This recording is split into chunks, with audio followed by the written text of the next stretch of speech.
Hi, അങ്ങനെ നമ്മുടെ കരിക്കിൻ്റെ ഒരു എപ്പിസോഡ് കഴിഞ്ഞ ആഴ്ച ഇറങ്ങിയിരുന്നു. അപ്പോൾ ഞാൻ ഡീറ്റെയിൽ ആയിട്ട് കഴിഞ്ഞ ദിവസമാണ് ഇത് കണ്ടു തീർത്തത്.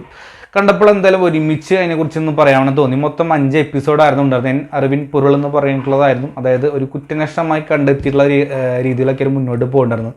എന്തായിരിക്കാം ആ പൊരുൾ എന്നാണ് പറയാൻ വേണ്ടി ശ്രമിച്ചിട്ടുള്ളത്. തീർച്ചയായിട്ടും അതിൻ്റെ അവസാനമായിട്ടുള്ള എൻഡിങ് വളരെ മനോഹരമായി തന്നെ ചേർന്നിട്ടുണ്ട്. മൊത്തം 5 എപ്പിസോഡാണുള്ളത്. കാരണം ഒരു എപ്പിസോഡ് പോലും ബോറടിപ്പിക്കുന്നില്ല. കാരണം കാണുന്ന പ്രേക്ഷകരിലേക്ക് എത്രത്തോളം ഇൻട്രസ്റ്റിംഗ് ആക്കാൻ സാധിക്കുന്നു അതൊക്കെ നമ്മുടെ കരിക്ക് ടീമിനായിട്ട് സാധിക്കുന്നുണ്ട്.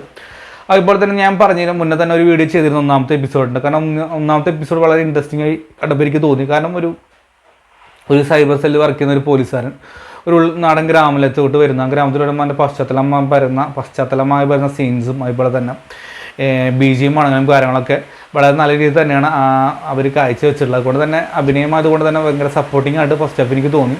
ഫസ്റ്റത്തെ എപ്പിസോഡ് അത് ഇൻട്രസ്റ്റിംഗ് ആയിരുന്നു. കാരണം എടുത്ത് എന്തോ എപ്പിസോഡ് എന്നുള്ള തോന്നലായിരുന്നു സെക്കൻഡ് എപ്പിസോഡ് കണ്ടപ്പോൾ എനിക്ക് തോന്നി. പക്ഷേ സെക്കൻഡ് എപ്പിസോഡ് കുറച്ചുകൂടെ വേഗത കുറഞ്ഞ പോലെ എനിക്ക് തോന്നുന്നത്. പക്ഷെ അത് മറികടക്കാൻ മൂന്നാമത്തെ എപ്പിസോഡും നാലാമത്തെ എപ്പിസോഡും ഫൈനൽ എപ്പിസോഡിനും സാധിക്കുന്നുണ്ട്. കാരണം അതിൽ വരുന്ന ഡയലോഗ് ആണെങ്കിലും ഇമോഷണൽസ് ആണ് പുതിയ കഥാപാത്രം കടന്നു വരുന്നുണ്ട്.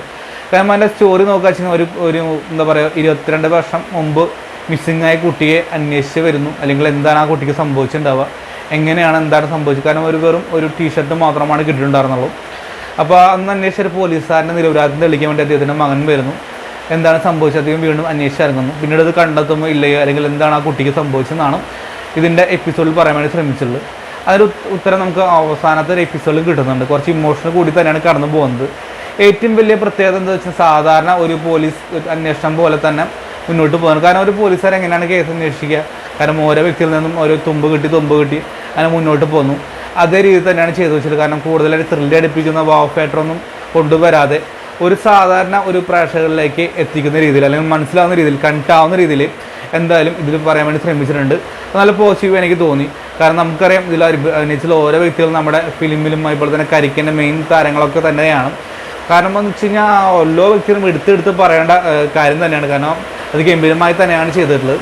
അവസരമായി എത്തുമ്പോൾ നമ്മൾ പൊരുൾ തേടിയുള്ള യാത്ര അല്ലെങ്കിൽ എടുത്ത് പറയണത് നമ്മളൊരു കാര്യം അന്വേഷിച്ച് ഇറങ്ങിക്കഴിഞ്ഞാൽ തിരിച്ചേടെ നമ്മുടെ മുമ്പിലേക്ക് കിട്ടും. കാരണം ഒരു കാത്തിരിപ്പ് എന്ന് പറയുന്ന സംഭവം അത് അവസാനിക്കും. നമ്മൾ എന്താ പറയുക, ആ കാത്തിരിപ്പിനെ കാത്തിരിക്കണം തോന്നുന്ന നിമിഷത്തിലാണ് അത് അവസാനിക്കുന്നത്. പക്ഷെ പിന്നീടും ഇതിലേക്കുള്ള ആ കാത്തിരിപ്പ് വീണ്ടും തുടരെ തന്നെയാണ് ചെയ്തിട്ടുള്ളത്. അങ്ങനെയാണ് തന്നെ എൻഡിങ് ഉള്ളത്. അതിന് വ്യക്തമായ കാരണമൊക്കെ പറഞ്ഞു പോകുന്നുണ്ട്. കാരണം അവർക്ക് അവരതായ ശരികളും തെറ്റുകളൊക്കെ ഉണ്ട്. കാരണം ആരെയും കുറ്റം പറയാൻ സാധിക്കുന്നില്ല. അതാണ് ഏറ്റവും വലിയ ഒരു പോസിറ്റീവ് എനിക്ക് തോന്നുന്നത്. എന്തുകൊണ്ടും എൻ്റെ അരവിന്ദ് പൊരുൾ കരിക്കിൻ്റെ ഈ ലാസ്റ്റ് വന്ന ഈ എപ്പിസോഡ് തീർച്ചയായിട്ടും നിങ്ങൾ കാണണം. കാരണം മസ്റ്റ് വാച്ച് ഞാൻ പറയുന്ന നല്ലൊരു എപ്പിസോഡ് തന്നെയാണ്. കാരണം ഒരു ത്രില്ലറും കുറേ ഇമോഷണലും എല്ലാം കൂടെ ഇറങ്ങിയ മികച്ചൊരു എപ്പിസോഡ് തന്നെയാണ് ഈ എപ്പിസോഡ്. അപ്പോൾ തീർച്ചയായും കണ്ടവരുണ്ടെങ്കിൽ നിങ്ങളുടെ അഭിപ്രായം കമൻറ്റ് ബോക്സിൽ രേഖപ്പെടുത്തുക. എനിക്കിത് നോക്കിക്കഴിഞ്ഞാൽ ഒരു മികച്ച ഒരു അഭിപ്രായം തന്നെയാണ് എനിക്ക് പറയാനുള്ളത്. കാരണം ഒരു ഏവറേജിന് മുകളിൽ നിൽക്കുന്ന ഹൈ വോൾട്ടേജ് ഐറ്റം എന്ന് പറയാൻ വേണ്ടി സാധിക്കുന്ന ഒരു പൊരുൾ തന്നെയാണ്.